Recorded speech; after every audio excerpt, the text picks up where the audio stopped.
6 बज चुके हैं और आपका अपना चुनावी स्पेशल शो सत्ता का महासंग्राम लेकर मैं लावनी विनीत आपके बीच हूं। आज सत्ता का महासंग्राम काफी दिलचस्प हो गया है क्योंकि 4 चरणों के चुनाव अब संपन्न हो चुके हैं। देख लीजिए घड़ी, 6 बज चुके हैं, चौथा चरण भी संपन्न हुआ और इसी के साथ अगर देखें तो सीधे सीधे इन 4 चरणों में जिस तरह से धमक नजर आई है उस धमक ने यह बता दिया है कि इस बार यूपी के चुनाव में जनता बड़ी दिलचस्पी दिखा रही है। उत्तर प्रदेश में शाम 5 बजे जो फिगर आउट हुआ है, जो मतदान का प्रतिशत है, वो इस वक्त हम आपको इस वक्त की ब्रेकिंग न्यूज दिखा रहे हैं। देख लीजिए, रायबरेली में शाम 5 बजे तक 58.32% मतदान संपन्न हुआ है। अलग अलग 9 जिलों की 59 सीटें थी, तो 5 बजे तक इन 9 जिलों में कुल मिलाकर 57% के लगभग मतदान हुआ। उन्नाव में शाम 5 बजे तक 54.12%, हरदोई में 55.40% मतदान संपन्न हुआ, तो वहीं रायबरेली में 58.32% मतदान दर्ज किया गया है। इसके साथ ही साथ अगर अलग अलग देखें तो फतेहपुर में शाम 5 बजे तक 56.96%, लखनऊ में 5 बजे तक 54.98 यानी लगभग 55% मतदान, बांदा में 5 बजे तक 57% के लगभग मतदान हुआ, पीलीभीत में 61.42% मतदान दर्ज किया गया है। ये शाम 5 बजे तक के आंकड़े हैं। वहीं सीतापुर में शाम 5 बजे तक 58% के लगभग और लखीमपुर खीरी में सबसे ज्यादा 62% के लगभग मतदान संपन्न हुआ है। वहीं बांदा में 57% मतदान दर्ज किया गया है और पीलीभीत में 61.42%। कुल मिलाकर अगर देखें तो उत्तर प्रदेश में टोटल अगर देख लें तो शाम 5 बजे तक 57% मतदान संपन्न हुआ था, यानी 6 बजे तक में इन आंकड़ों में वृद्धि होगी। इतना जरूर है जिस तरीके से चौथा चरण आगे बढ़ा है, जैसे हमने पहले देखा था कि पहले 2 चरण में और बाद में जो अभी 2 चरण बीते हैं उनमें एक बड़ा लार्जर डिफरेंस देखा गया, क्योंकि मोर्चा मैदान सब कुछ अलग था, मुद्दे भी अलग थे, हर किसी के अपने दावे वायदे हैं। चौथा चरण संपन्न होता है उससे पहले 5वें चरण के लिए भूमिका तैयार की जा रही है। आरंभ है प्रचंड और इस तरीके से जो ताकत दिखाई जा रही है चुनावी प्रचार में, शोर में जो जोर दिखाई दे रहा है, वो ये बता रहा है कि उत्तर प्रदेश का चुनाव इस बार कोई क्या नई लकीर खींचने वाला है। ये लकीर क्या हो सकती है, इस पर आज के मेहमानों से, आज के अतिथियों से हम चर्चा शुरू करें। उससे पहले चलिए ले चलते हैं आपको उस चुनावी मैदान में जहां पर चल रहा है प्रचार का शोर और दिख रहा है जुबानी जोर। इन गौर परिवारवादियों ने यूपी के लोगों को कभी खुलकर अपना सामर्थ्य दिखाने का अवसर ही नहीं दिया। समाजवादी पार्टी ने राम भक्तों पर गोली चलाई थी कि नहीं चलाई थी? चलाई थी कि नहीं चलाई थी? कांग्रेस पार्टी ने राम जन्मभूमि के विषय को लटकाया था कि नहीं? अटकाया था कि नहीं? भटकाया था कि नहीं?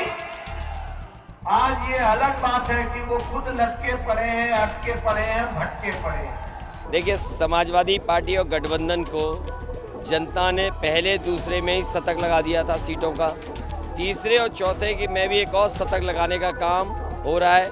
मुझे पूरा भरोसा है कि जिस तरीके से किसान, व्यापारी, नौजवान, हर वर्ग के लोग वोट डाल रहे हैं, भारतीय जनता पार्टी का उत्तर प्रदेश से सफाया होगा।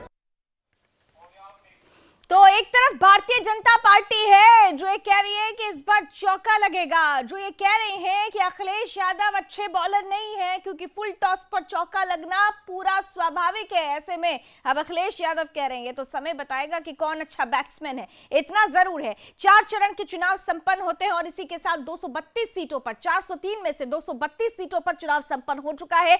बीते इतिहास को, 2017 के इतिहास को देखें तो 190 सीटों पर, इन 232 में से 190 सीटों पर भारतीय जनता पार्टी ने कमल खिलाया था। इस बार क्या यह फिगर बदलेगा? क्या यहां पर साइकिल की रफ्तार दिखाई देगी? ये तमाम सवाल और इन्हीं सवालों के साथ जरा पैनल को ले आए स्क्रीन पर। आज के मेहमान हमारे सामने टीवी स्क्रीन पर हैं, स्वागत करते हैं। हमारे साथ इस वक्त जुड़ रहे हैं समाजवादी का पक्ष रखने के लिए, समाजवादी पार्टी का पक्ष रखने के लिए सत्येंद्र यादव जी, बहुत स्वागत। साथ ही साथ बीजेपी का पक्ष रखने के लिए आज हमारे साथ जुड़ रहे हैं आलोक वर्मा जी, बहुत स्वागत। और हमारे साथ जाने माने वरिष्ठ पत्रकार और राजनीतिक विश्लेषक रमेश ठाकुर जी भी जुड़ चुके हैं, बहुत बहुत स्वागत। सबसे पहले सत्येंद्र जी बड़ा मुस्कुरा रहे हैं। सोचती हूँ कि आज सत्येंद्र जी के साथ ही शुरुआत कर लेती हूँ, क्योंकि अखिलेश यादव ये कहते हैं सत्येंद्र जी कि जो कहते हैं कि हम अच्छे बॉलर नहीं हैं, ये तो वक्त बताएगा कि हम कितने अच्छे बैट्समैन हैं। पिच कितनी मजबूत है सर? देखिए, सभी के सहयोग से 51 का आंकड़ा का औसत आ रहा है। प्रत्येक चरण में चौथा चरण समाप्त हो चुका है। 204 सीट का आंकड़ा हम छू चुके हैं। बहुमत तक हमें जनता ने पहुंचा दिया है।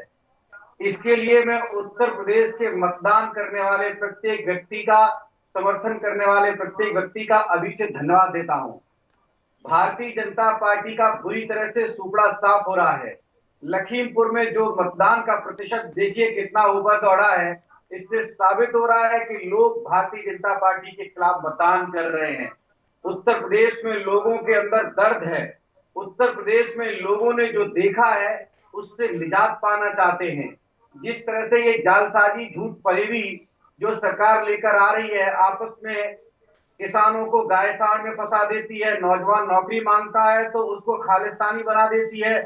तो इस तरह से जो डिवाइड एंड रूल की राजनीति चल रही है, इससे लोग उभरना चाहते हैं।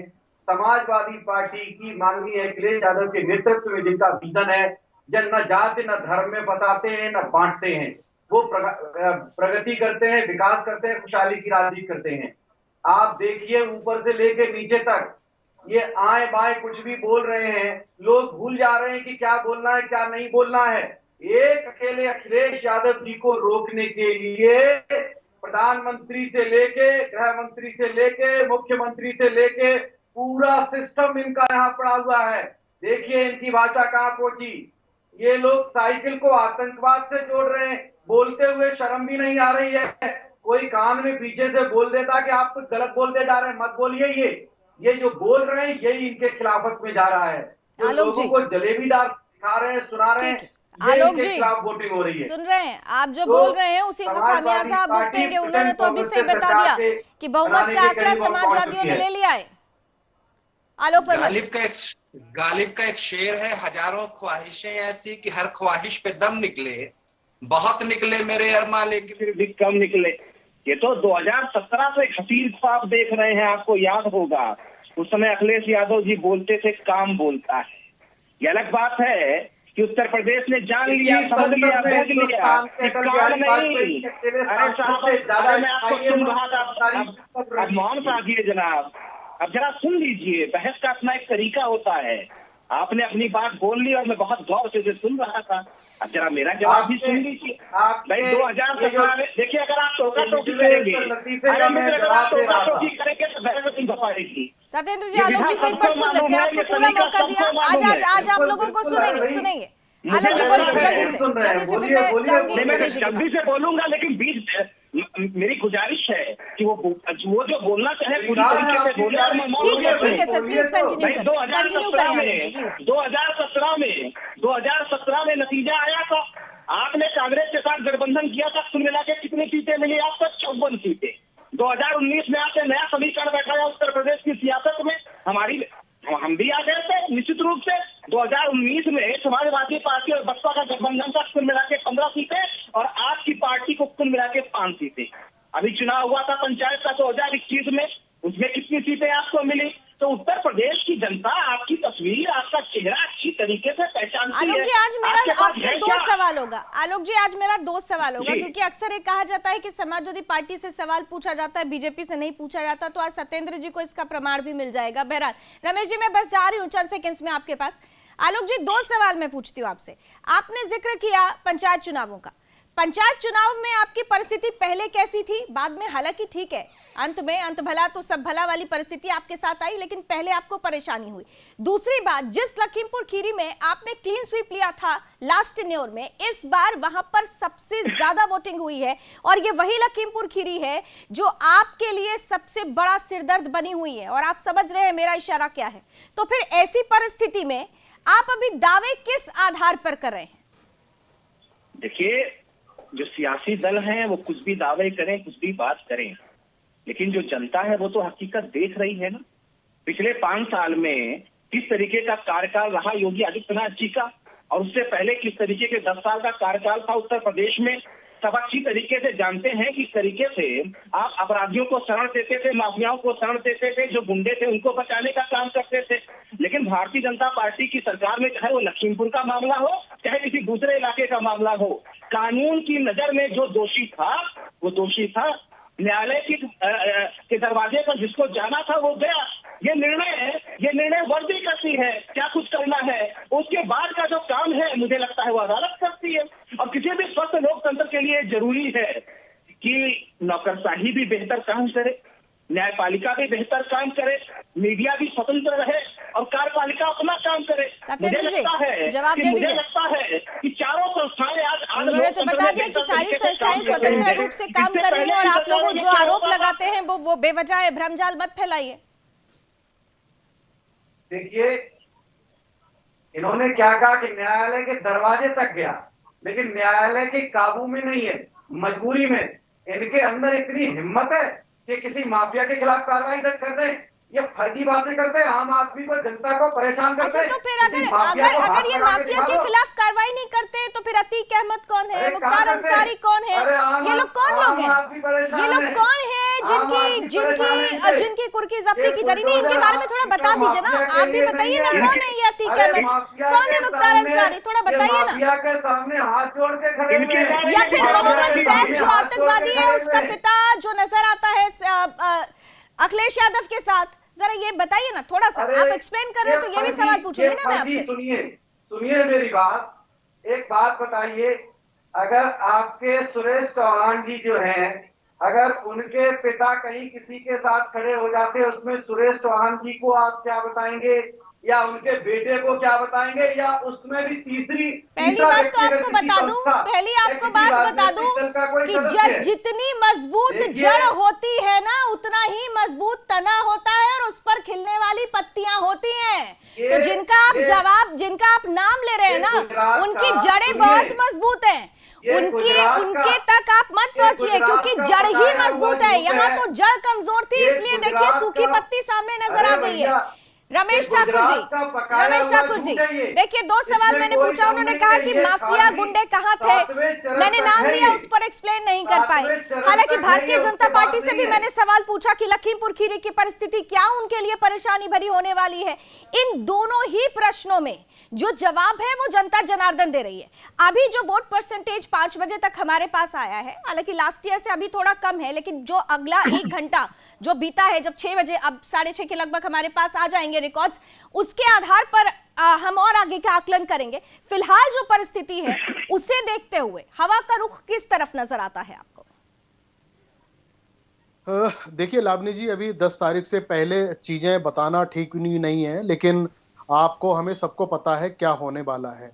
लेकिन ये चौथे चरण का चुनाव अभी घंटे भर के बाद में जो खत्म हो जाएगा, यहां तक कुछ स्थितियां और परिस्थितियां बिल्कुल साफ हो चुकी हैं कि हवा कहां पे पहुंची हुई है। अब ये लखीमपुर का जो जिला है, बगल में हमारा है पीलीभीत, तो ये दोनों जिलों की आबो हवा बखूबी हम जानते हैं, इसमें क्या होता है क्या नहीं इस बार हो सकता है।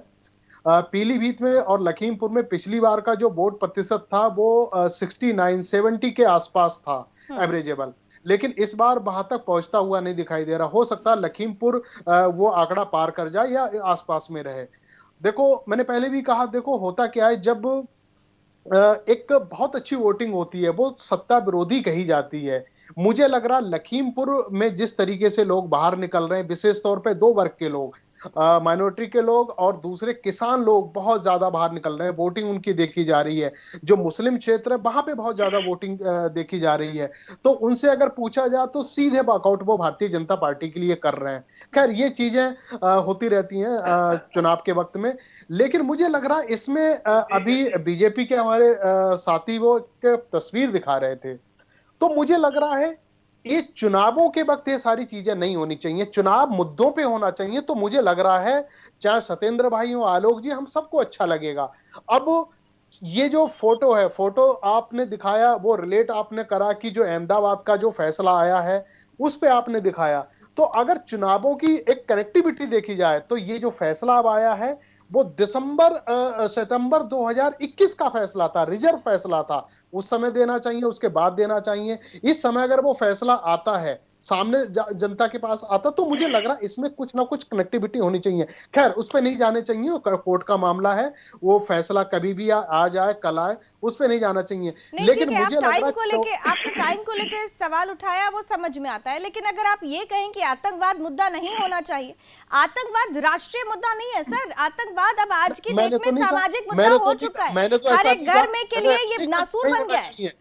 नहीं लाडली, मैंने तो ऐसा नहीं कहा नहीं होना चाहिए, बिल्कुल होना चाहिए। रमेश ठाकुर जी के बयान को प्रभावित कर रही है। अपराधी का समाजवादी पार्टी का हो, चाहे बसपा का हो या भाजपा, किसी का भी हो, वो अपराधी है, उस पर कार्रवाई होनी चाहिए। उसमें टाइमिंग नहीं देखनी चाहिए, चाहे चुनाव का वक्त हो, चाहे होली का वक्त हो, या कोई भी वक्त हो, उनके ऊपर रेड पड़नी चाहिए, उनको जेल में जाना चाहिए।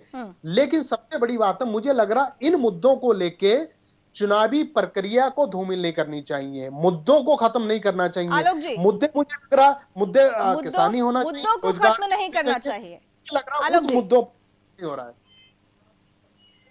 आलोक वर्मा जी, मुद्दों को खत्म नहीं करना चाहिए, क्योंकि जब विधानसभा चुनाव होते हैं तो उसके मुद्दे कुछ अलग होते हैं। बेसिक नीड्स पर आना चाहिए, वो मुद्दे कहाँ हैं? 19 मार्च 2017 को योगी आदित्यनाथ जी ने उत्तर प्रदेश में मुख्यमंत्री पद की शपथ ली, और ये पहली सरकार है जिसने 100 दिन पूरे होने के बाद बाकायदा प्रेस कॉन्फ्रेंस कर बताया कि हमने 100 दिनों में क्या किया। और उसके बाद 1 साल, 2 साल, 3 साल, 4 साल और अभी 5वां साल जब पूरा हुआ तो अपने 5 साल का पूरा रिपोर्ट कार्ड हमने जनता के सामने रखा। क्या इससे पहले कोई सरकार थी? इससे पहले बसपा की सरकारें भी रहा करती थी, समाजवादी पार्टी की भी सरकारें रहती थी, कभी वो बताते थे कि उन्होंने क्या किया? हमने तो बाकायदा बताया कि पिछले 5 सालों में जो काम हुआ, चाहे वो गन्ना खरीद के मामले में हो, चाहे चीनी उत्पादन के मामले में हो। आलोक जी ने कह दिया कि भारतीय जनता पार्टी बताती रही है कि क्या काम हुआ है। सत्येंद्र जी, सपा ने नहीं बताया, क्या बताया क्या नहीं बताया, जिक्र करेंगे। एक छोटा सा ब्रेक लेना पड़ेगा मुझे, एक छोटा सा ब्रेक लेते हैं। ब्रेक के बाद लौटते हैं तो जरा पूछते हैं सत्येंद्र यादव से कि अगर भारतीय जनता पार्टी दम भरती है कि उनके पास 2 ऐसे हथियार हैं, लाभार्थी योजना और कानून व्यवस्था, तो इस मसले पर अगर उन्होंने काम किया है तो वो बताया है। तो चौथे चरण का रण संपन्न हो चुका है, 5वें चरण के लिए चुनावी प्रचार शुरू हो चुका है। इन सबके बीच में आरोप प्रत्यारोप, वार प्रतिवार अब भी जारी है। एक बार फिर से पैनलिस्ट के पास चलते हैं सीधे। और सत्येंद्र जी, ब्रेक से पहले आलोक वर्मा जी ने जुड़वा दिया कि उन्होंने जो काम किए थे वो तो लेकर वो जनता के बीच आते रहे। आप कहां थे, क्या काम हुआ?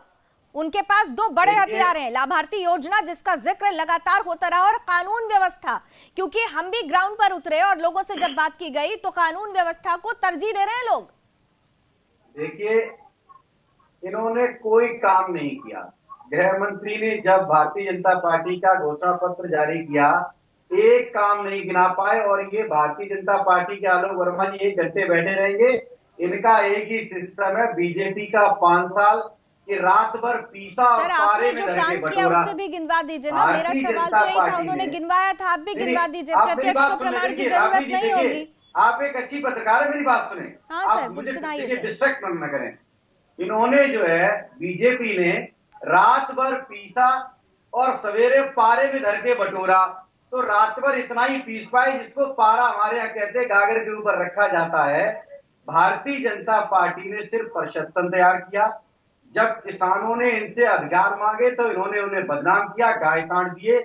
युवाओं ने जब रोजगार मांगा तो खालिस्तानी कहा। सपा ने क्या काम किया? उन्होंने कुछ नहीं किया, मान लिया उन्होंने कुछ नहीं किया। आपने क्या काम किया? उन्होंने गिनाया था ना, आप भी गिनाइए ना जल्दी से, फिर रमेश जी के पास जाओ। उस समय की कुछ सीमाएं हैं। सिर्फ और सिर्फ समाजवादी पार्टी की सरकार में मेडिकल फैसिलिटी आप देखिए। हमने मेडिकल कॉलेज बनाए, इनने फर्जी उद्घाटन किए। इनने 65 गिनाए और 65 के सिर्फ प्रारूप बना के भेज दिए जनता के बीच में। जो सड़क हमने बनाई, ये कभी नहीं न बनाए हैं न बना सकते हैं। इनका अलाइनमेंट सब पूरा उत्तर प्रदेश देख रहा है। जो व्यवस्था पुलिस से लेकर, महिलाओं से लेकर, उनकी पेंशन से लेकर, आप 10-90 से महिला सुरक्षा की ये बात करते हैं, लेकिन रात में भेटियां जलाते हैं। इनको शर्म भी नहीं आती है। रोज कॉलम में टीवी पर बोलने भी चले आते।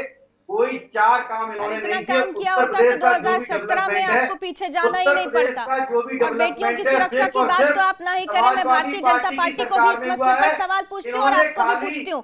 उन्नाव भूल जाते हैं क्या आप लोग? रमेश ठाकुर जी देखिए, बड़ा रोचक होता है पॉलिटिकल बॉडीज से। रमेश जी जब भी बात करिए ना, उनके पास एक होता है इन्होंने ये नहीं किया, उन्होंने ये नहीं किया, इन्होंने ये नहीं किया, लेकिन इन सबके बीच जो हुआ होता है उस पर जो परसेप्शन सेट करने की कोशिश की जाती है वहीं पर पेंच फंसता है। अरे क्या और इस हुआ है, बार ये भी तो जनता बताइए। बहुत स्मार्टली देखिए चुनावी मैदान में उतर रही है। ठीक है, भारतीय जनता पार्टी कहती है 300 पार, थोड़ा मुश्किलें हैं। समाजवादी पार्टी कह रही है हमने बहुत काम किया, लेकिन क्या काम किया इसको लेकर कोई लेखा जोखा नहीं। अरे आप रमेश कैसी ठाकुर बातें जी। कर रही, लेखा जोखा नहीं। उत्तर प्रदेश में सिर्फ मेरा ही काम है और कोई काम ही नहीं है। इन्होंने अरे खाली भैया, आप बाहर निकलिए, आपकी गाड़ी में डीजल और अरे पेट्रोल ठीक है भरवाइए। सर, आपने आप काम राशन किया होता, खरीदिए मैंने घर का। कहा ना इन्होंने जो किया 2017 में पूरा फिर देश मिला देख होता रहा है। ना उस काम का नतीजा आपको। रमेश ठाकुर जी देखिए, मैं कुछ चीजें ऐसी हैं सरकार के, अगर विषय में हम बात करें, जो पिछले 5 सालों में लॉ एंड ऑर्डर की स्थिति में बहुत बढ़िया काम हुआ, ये कोई नहीं नकार पाएगा। लेकिन कुछ बेसिक काम ऐसे हैं जो मुझे लग रहा गांव का प्रधान या पार्षद विधायक स्तर तक ये लोग निपटा सकते थे।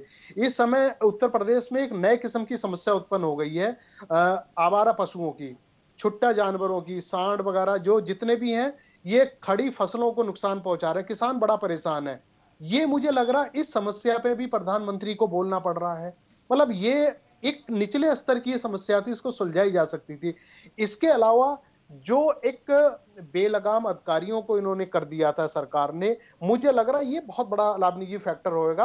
क्योंकि अगर कार्यकर्ताओं की बात करें, खुद ही ये भाजपा के जो नेता हैं, कार्यकर्ता हैं, उनका इज्जत, उनका सम्मान नहीं हो पाया। इसमें कई सारी चीजें ऐसी आई हैं। मुझे लग रहा है इन सब चीजों को लेके अगर मुझे लग रहा कुछ थोड़ा सा रिफॉर्म अगर करते ये आगे चलाने के लिए, थोड़ा सा रिफॉर्म करते आलोक जी तो और फायदा होता। अभी जो आप लोग 300 पार कह रहे हैं, अभी थोड़ी चुनौती है। आलोक जी जल्दी से, मुझे लगता है शायद आलोक जी का नंबर संपर्क कट गया। आलोक जी सुन पा रहे हैं मुझे? जल्दी से 5 सेकंड में अगर जवाब देना चाहें। बेसिक रिफॉर्म्स नहीं, आलोक जी से संपर्क टूट गया। चलिए, इतना जरूर है कि जिस तरीके की परिस्थिति बनी है, थोड़ा सा भारतीय जनता पार्टी के लिए मुश्किलें जरूर है। समाजवादी पार्टी जब पूरी तरह से एक चुनौती दे रही है, लेकिन इन सबके बीच हम बार बार, रमेश जी, बीएसपी को भूल जाते हैं। बार बार मायावती जी कह रही हैं देखिए होगा क्या, अंडर करंट किसका आएगा। नंबर 2 की लड़ाई ज्यादा तेजी से हो रही है, क्योंकि भारतीय जनता पार्टी अपने आप को नंबर 1 पर कह चुकी है। Thank you so much. कुछ समय की सीमाएं हैं, लेकिन सत्ता के महासंग्राम में हर रोज जुड़ेंगे। अभी तो 7 चरण बाकी हैं और इन चरणों में जो परिस्थितियां बनने वाली है बहुत रोचक बनने वाली है। एक बार फिर से आप सभी का बहुत बहुत धन्यवाद हमारे साथ जुड़ने के लिए। सत्ता का महासंग्राम, 4थे चरण का चुनाव संपन्न हुआ। 5वें चरण के लिए चुनावी जोर शोर सब सुनाई दे रहा है। ये 5वां, 6ठा, 7वां चरण काफी महत्वपूर्ण होने वाला है, क्योंकि जिन 4 चरणों में हमने वोट परसेंटेज देखा है, वो वोट परसेंटेज है जो एक ट्रेंड सेट करता है और आगे आने वाले समय में एक सुनामी आती है। क्या वो 5वें, 6ठे चरण की सुनामी भारतीय जनता पार्टी की तरफ है या समाजवादी पार्टी की साइकिल आंधी लेकर आ रही है? इन सब पर चर्चा जारी रहेगी, ऑनलाइन सर्वे भी जारी है। फिलहाल आज सत्ता के महासंग्राम में अभी बस इतना ही। देश और दुनिया की तमाम खबरों के लिए आप जुड़े रहिए सुदर्शन न्यूज के साथ। जय हिंद।